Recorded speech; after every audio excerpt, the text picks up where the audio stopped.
Hi, good morning. I wanted to put a little disclaimer at the beginning of my talk today that the young lady that is the subject of my talk today has given permission to tell her story and to use her name.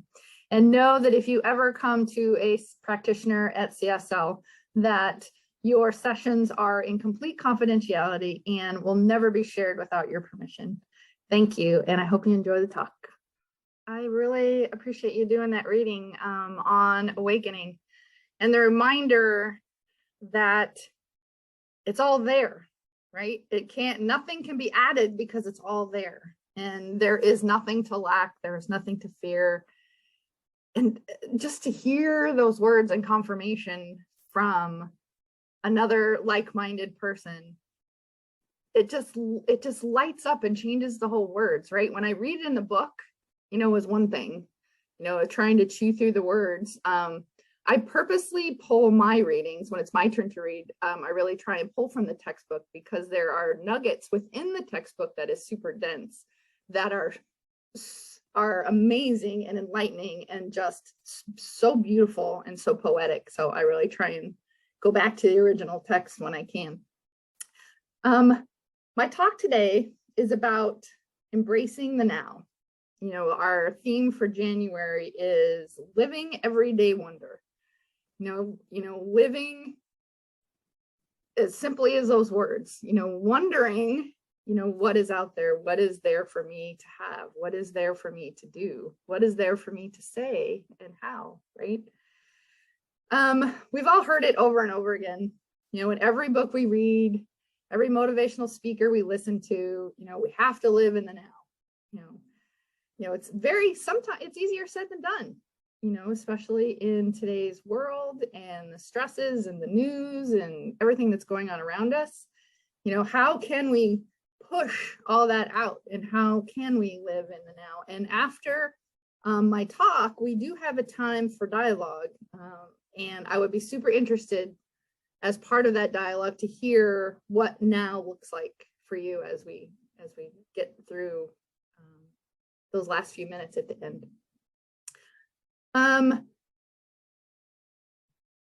Now for me comes with a very conscious decision to be present.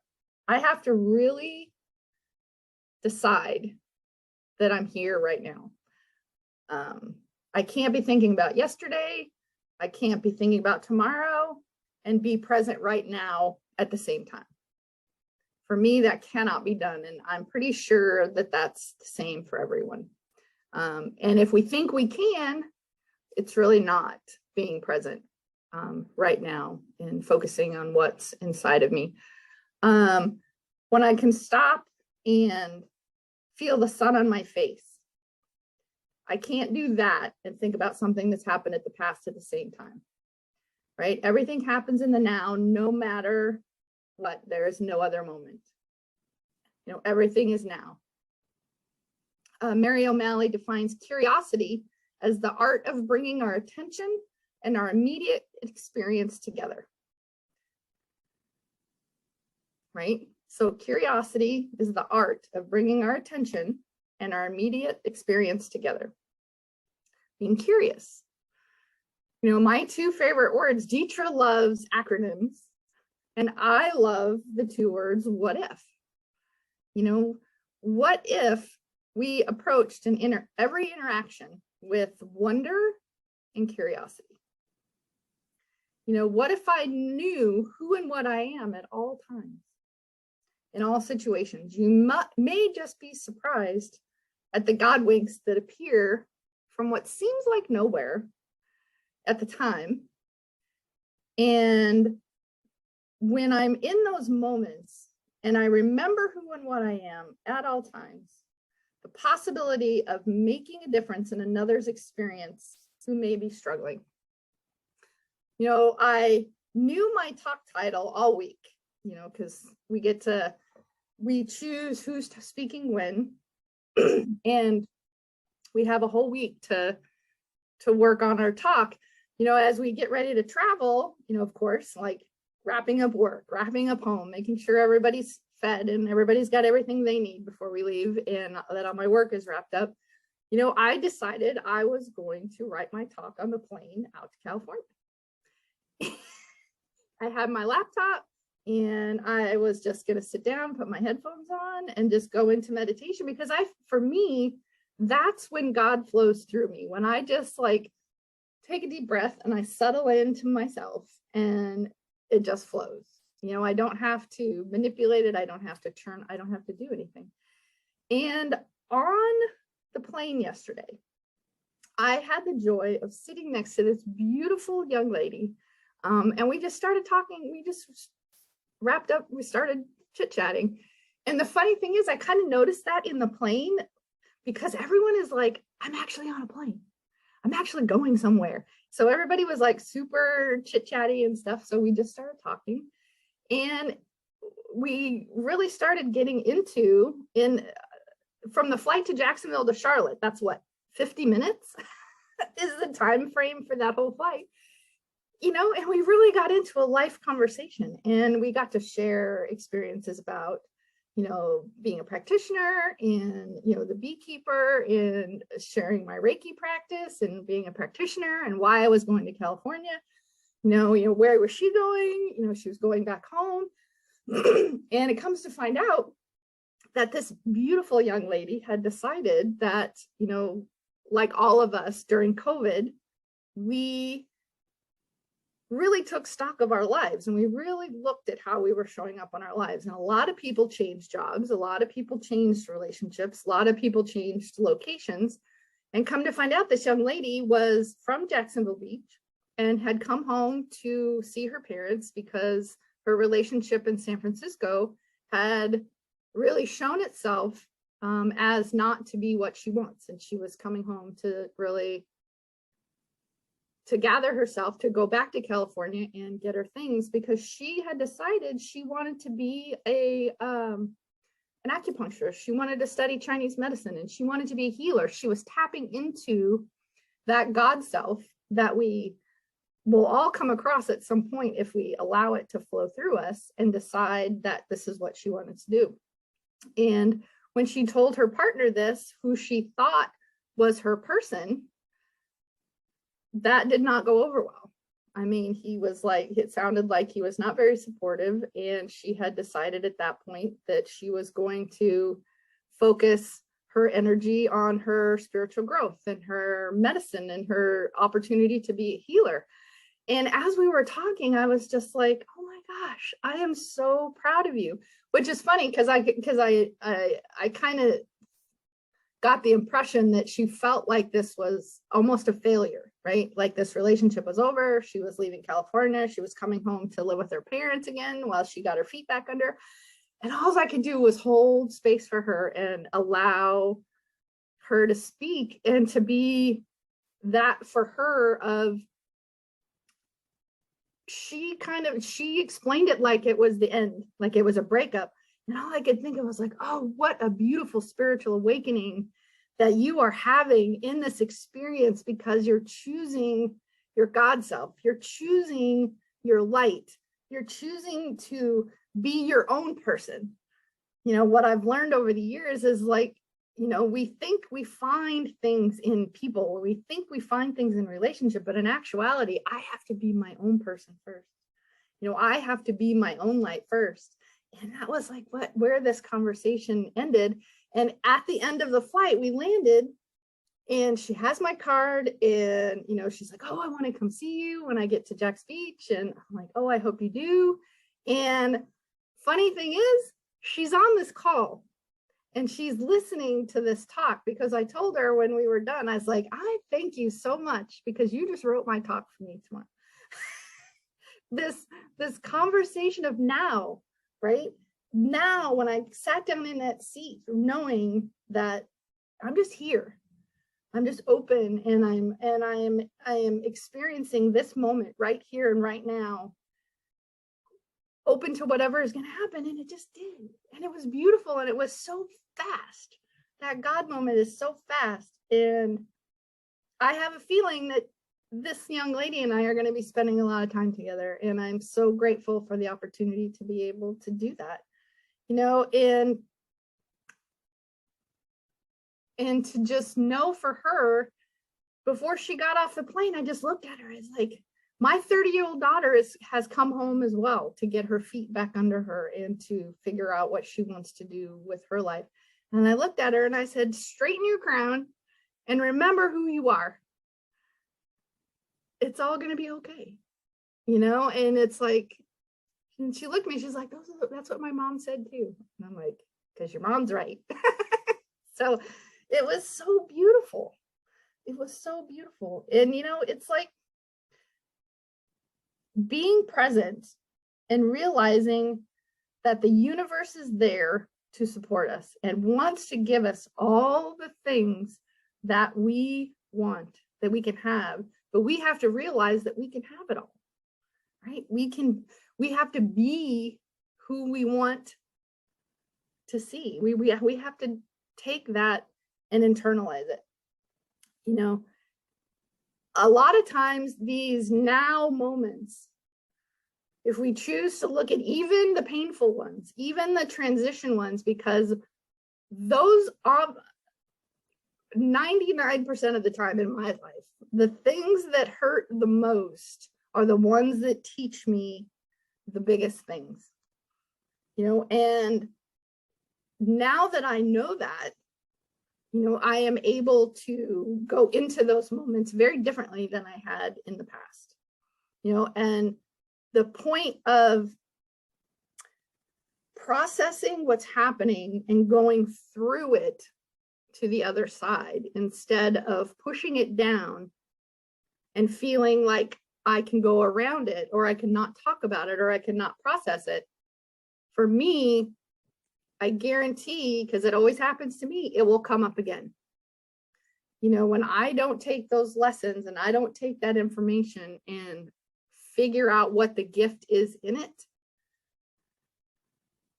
it always comes back.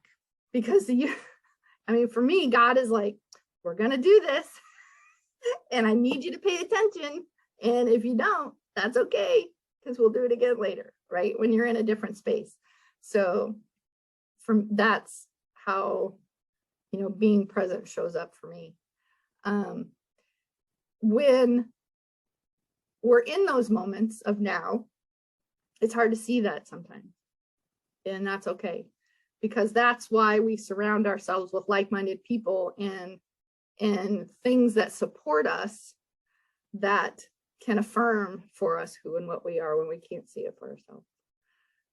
You know, getting ready, you know, to go on this trip, you know, and this conference, I've done one other one when I went to Oregon a few years ago during the eclipse. And that was during a time when things for me were very dark and were falling apart. And I went to this as my first vacation ever by myself. It was the first time I traveled by myself. It was the first time I was in a hotel by myself. You know, I didn't have kids. I didn't have all these other distractions. And I just got to immerse myself in it, you know. And as I was planning this trip, you know, and my life is so different now than it was the last time. And it's just so beautiful. And it's so amazing to have people in my life that support how I'm showing up and see sometimes what I can't see for myself. You know, if, and when we're getting to that point of choosing, you know, if I can't do the next thing right when I'm in this moment of now, it's important that I do the right next thing, right? If I can't do the next thing, the next right thing, I want to do the next thing right. It's a play on words, kind of confusing, but if you can remember it, it always points in the right direction of love and joy and peace, and hopefully getting through and not around whatever's happening. You know, I have to remember sometimes that when I choose to be in the now, that I can't layer on my own expectations and fear and desires on it. I have to look at it not only in the now, but for what it is. You know, and understanding that Sometimes we say it flip, right? Like, oh, it is what it is, but we still put a layer of judgment on top of it. And it's important not to do that, but it's important to say it is what it is from a place of peace and a place of joy. If I didn't do that, what would happen to my stress and my anxiety over a specific situation? There really isn't any, because I've truly accepted what is. I need to check in with myself regularly. Am I sleepwalking my way through life? Is it passing by me? Eckhart Tolle talks about, are you waiting to start living, or do you want to wake up each day with joyful noise of gratitude and love at the possibilities? What if you woke up every day before your feet hit the floor and said, I am ready and I am willing every day to show up in joy and love and light? My favorite lesson in A Course in Miracles, lesson 61, my only job is to be the light. That's it. We don't have to dig super deep into any text. We don't have to, we don't have to spend years in education. We just have to embrace it and know it, that our purest, most basic form is light. In the big book of Alcoholics Anonymous, it talks about and into action that the spiritual life is not a theory. We have to live it. We can study all the great sages and teachers all of our lives and never have a spiritual experience. How sad would that be? To spend an entire life studying something and never have a spiritual experience, when all we have to do is live it. And a cup of coffee I see as a gift from the universe every morning when it's handed to me by my beautiful partner. And the kiss from Reiki, the cuddle from the cats, a sunrise, a sunset, dinner at the table. How many of us grew up around the table at dinner and totally discounted it when we were going through it as kids, but how many of us actually sit around the table now and talk over dinner? It's those moments of now where the peace and the joy comes from. Each of those small moments will never return the same. The whole I'll do it later. We have to do what we can do now.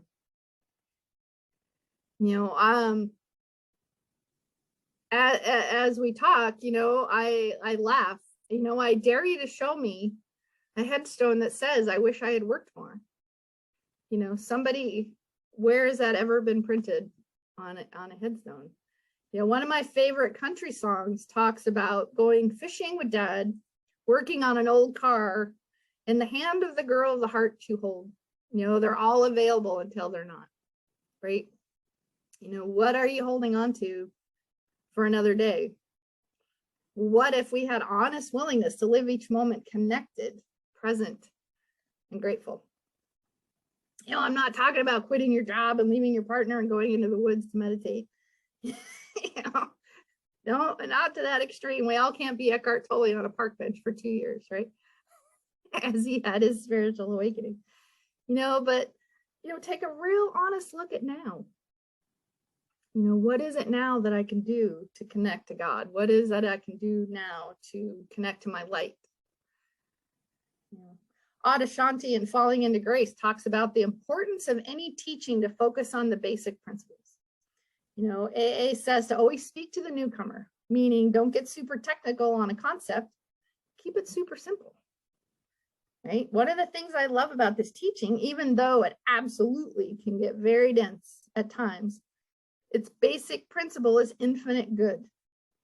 How much of this goodness can we have? The founder, Ernest Holmes, says we can have all of it. What do you mean I can have all of it? Yes, you can have all of the infinite goodness that the universe has.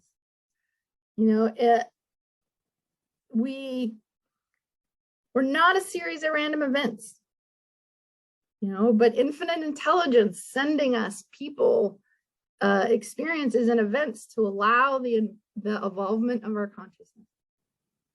What if we looked at all those things that we're seeing in our field as an opportunity to evolve our consciousness?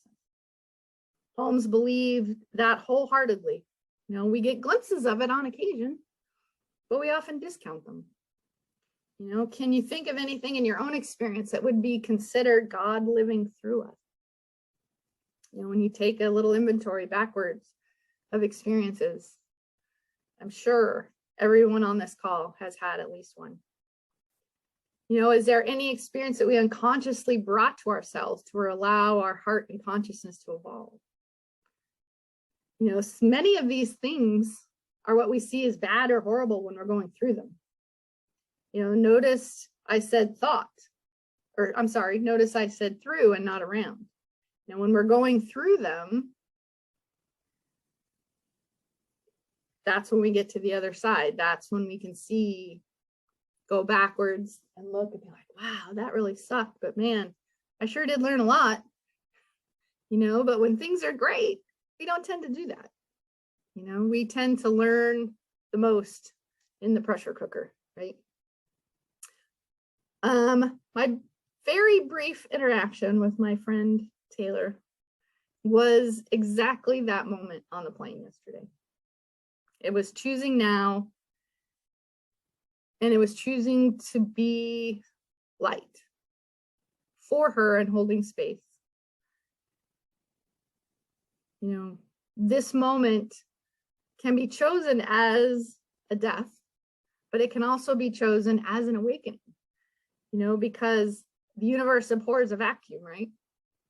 You know, and there has to be the removal. It has to have death. It has to have that clearing to allow the good to come in. You know, as humans, as we begin this spiritual awakening, we tend to hold on to a lot of things, but we have to clear them out to allow the other things to get in, to allow the good to get in. And that's part of this process that we do by choosing in the very beginning to live now. You know, I get to remember who I am because I cannot ask anyone to do or be anything that I'm not willing to do or be myself. You know, I chose to be a CSL practitioner. I chose to be a Reiki practitioner. And I decided to get sober and dive into AA because I really wanted to hone my skills as a healer. These experiences have allowed me to gather information that had I just studied them and read about them, I would not have nearly the depth of information that I have from experiencing them, from going through them, from diving in, from doing the things that were asked of me to do to get to the other side, and to learn and to teach and to be the practice, to be the teaching. And I am so grateful for her for that. You know, yesterday on the plane changed my life.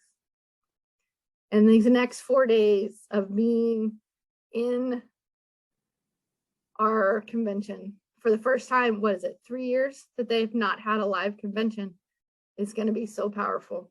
And I'm just so excited, and I am so grateful. And thank you very much for allowing me to speak with you today.